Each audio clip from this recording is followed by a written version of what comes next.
We found an incredible way to hire. It's actually the exact same way that we close sales. We find our ideal target, and then we find somebody who knows our ideal target, a friend, a mutual connection, and we ask that friend to make an introduction to our ideal target. And that creates a warm introduction that allows us to meet the person and hopefully hire them, or at the very least get to know them. Here's how it works.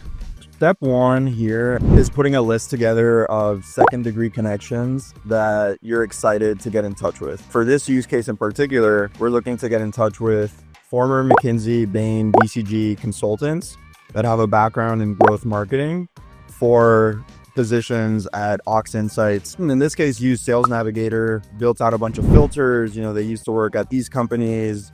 They currently hold one of these job titles. They used to have one of these job titles. They're based in the US. And very importantly, they're second-degree connections. So anyway, step one is putting together this list of second-degree connections, which Sales Navigator makes very easy, but you can also do without Sales Navigator in just the people search on LinkedIn. I'll show you that real quick just so you can see in case you don't have Sales Navigator. We just go to the people section. You guys notice that you can pick second degree, and then you probably just have less filters than on Sales Navigator, but you can do the same thing. You can use the search bar up here to include job titles that are relevant. So you can just filter away and get to your list of maybe a couple hundred people that you would love to get in touch with. Then let's say we want to get in touch with one of the people on this list. So this was an example of someone that we wanted to get in touch with. And it turns out we actually just have 2 mutual connections, right? So then the next question becomes, which mutual connection do you reach out to?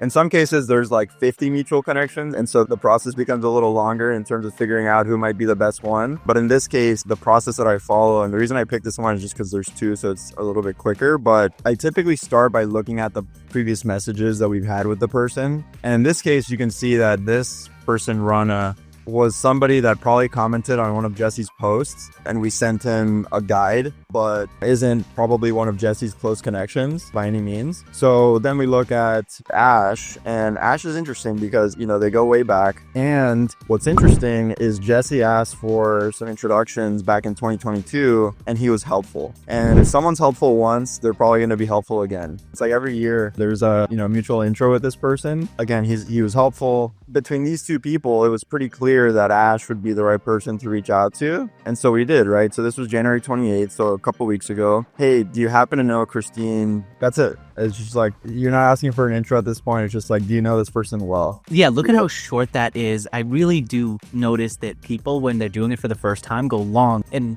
Suk, you're nodding at that. That is a problem, right? Yeah, it's funny, like we ask clients, like send us what you're comfortable with. Is just like, there's so much like fluff in there. Really sorry to bother you. I know, all this kind of stuff. That's the worst thing to do, guys, is get to the point. I'm also using that he's including a link to the person on LinkedIn, which is interesting. Yeah, it just makes it very easy for them to click on their profile and just see what kind of history they have. This is the message we've been sending, and it's worked extremely well. In fact, we've gotten probably like a 75-80% response rate. And at this point, I know that for every 4 people that I pursue an intro to, one of them will be interested in talking to us and like make it to like a first round interview. So it's been pretty effective for this use case. I would expect it to be different for a sales use case, because in this case, you're asking for intros that are going to help the other person's friend probably if they do get a job with us. So it makes it a little bit less salesy because you're really not selling anything. You are sending messages through Jesse's account here.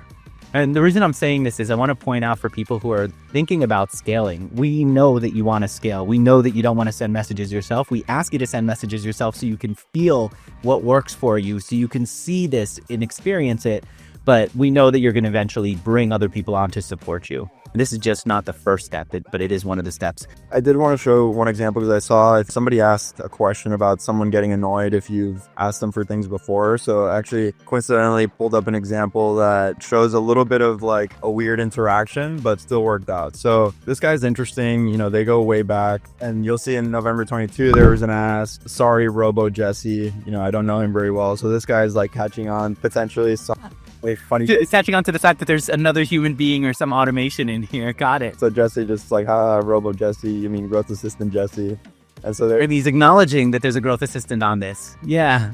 It's, if I think if someone's a friend, they're not going to get upset about this. And then in January, we asked for an intro to Dana. Haven't talked to her in 15 years. I can swing the bat. What are you looking for? So we sent him a note. I don't know if that intro actually worked out, but this was on mid-January. And then late January, we found someone else. So this is only 15 days apart. Someone else that Zachary knows that we would like to meet. And so we sent him an ask, we followed up, and he says, yes, he's a friend. Let me know what you want to sell him, and I'll ask if he's interested.